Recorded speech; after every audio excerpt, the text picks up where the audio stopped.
조드레박 신부의 영적 일기. 십자가요. 여러 해 동안 늙고 병들어 병원 생활을 하고 있는 여인이 있었습니다. 그리고 그 여인을 오랫동안 정성껏 돌봐준 간호사가 있었습니다. 어느 날 여인이 세상을 떠나게 되었습니다. 그런데 재물이 많았습니다. 그러나 자식은 없고 먼 친척뿐이었습니다.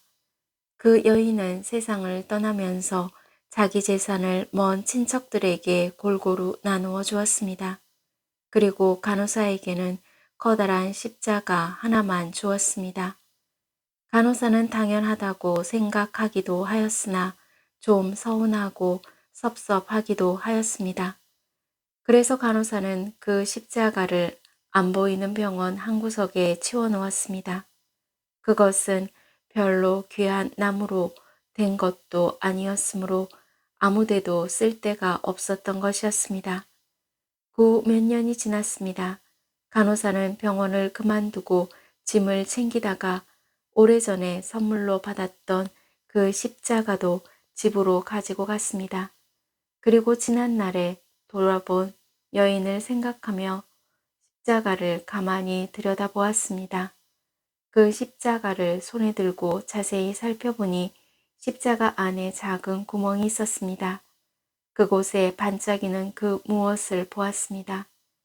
이상하여 파보았더니 그곳에 아주 비싼 각종 보석이 수없이 들어 있었습니다.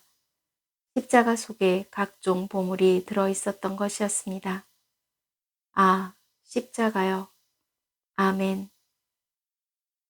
오늘 복음을 보면 예수님께서 두 가지 말씀을 하셨습니다. 첫째는 보물을 땅에 쌓아두지 말고 하늘에 쌓아라 라는 말씀입니다.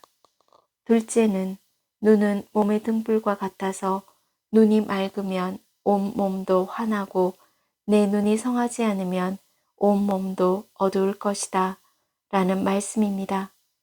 이 두 말씀은 저희의 영원한 삶을 위하여 저희 마음을 어느 위치에 두어야 하는지를 선택해야 한다 라는 것입니다.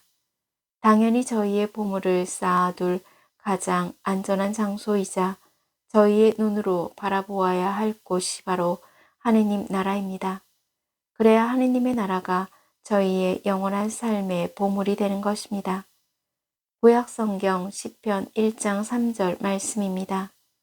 그는 시냇가에 심겨 제때에 열매를 내며 잎이 시들지 않는 나무와 같아 하는 일마다 잘 되리라.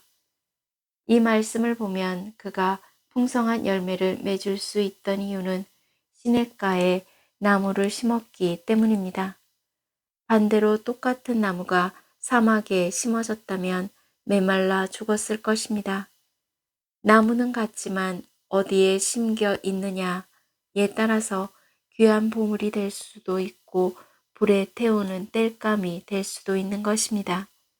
그래서 신앙생활은 성령이라는 시냇가에 심어진 십자가 나무에서 솟아나는 말씀과 성체가 있는 미사성제에 늘 참내하여 앉아 있어야만이 보물이 되는 것입니다. 아멘. 사랑하는 고우님들, 예수님께서 눈은 몸의 등불이다 라고 말씀하셨습니다. 몸은 히라버로 소마라고 합니다. 소마는 저희의 육체를 가리키는 말이 아니라 몸과 마음이라는 뜻으로 삶 전체를 이르는 말입니다. 성경은 육체와 마음을 따로 생각하지 않았습니다. 분명 몸에 등불이 있는 이유는 어둠을 밝히는 일이기 때문입니다. 그러므로 인간이 인간답게 빛을 드러내며 살기 위해서는 눈이 맑아야 합니다. 눈이 맑다 라는 말은 시력이 좋다는 것이 아니라 제대로 본다 라는 뜻입니다. 그래서 내 눈이 맑으면 온몸이 환하고 내 눈이 성하지 않으면 온몸도 어두울 것이다 라는 예수님의 말씀은 보아야 할 것을 제대로 보라는 뜻입니다. 그래야 삶에 욕심과 미움, 오해와 의심이 없게 되는 것입니다. 그러므로 내 눈이 맑다 라는 것은 하느님의 숨결이 머물고 있다 라는 표현입니다. 이제 고우님들의 눈은 하느님께서 말씀하시고 하느님의 거룩한 몸과 피인 성체와 성혈이 축성되는 미사 성제 자리에 있어야 합니다. 그러면 고우님들은 맑은 눈으로 십자가 안에서 하느님의 얼굴을 보게 되고 하느님의 말씀과 숨결을 느끼게 될 것입니다. 아멘. 저두레 박사제도 십자가 안에서 하느님의 얼굴을 바라보면서 몸과 마음이 아픈 고우님들과 아픈 이들을 돌보는 고우님들 그리고 고우님들의 자녀에게 주님의 치유와 회복의 은총이 임하기를 기도합니다. 아멘. 영적 일기를 마무리하면서 십자가 안에 있는 말씀과 성체가 삶의 자리를 밝혀주는 등불이 되어 고우님들이 십자가를 통해 하느님의 얼굴을 바라보고 숨결을 느끼면서 치유와 회복의 은총을 누리기를 주님의 이름으로 강복합니다.